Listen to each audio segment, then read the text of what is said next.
Hey everyone, welcome back to the channel.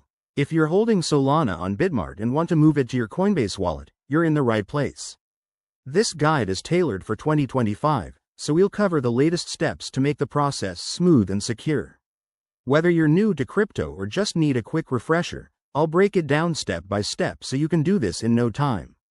First things first, make sure you're logged into your Bitmart account.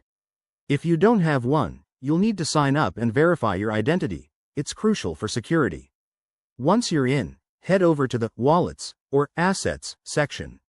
Here, locate your Solana balance. It's usually listed under your portfolio. Next, click on Solana and select the Withdraw option.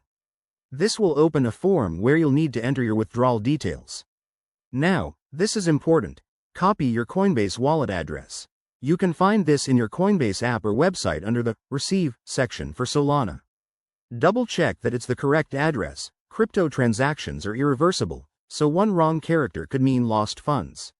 Enter the amount of Solana you want to withdraw. Be mindful of any minimum withdrawal limits and network fees, which might vary based on the Solana blockchain. After that, you'll have to go through a verification process, like entering a 2FA code or confirming via email.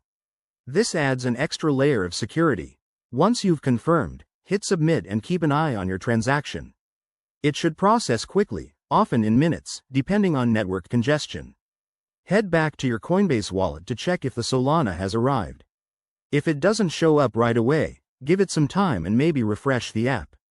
A quick tip: always use the Solana network for this transfer to avoid extra costs or complications.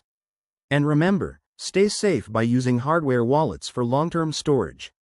Thanks for watching. If this helped, hit that like button and subscribe for more crypto tutorials.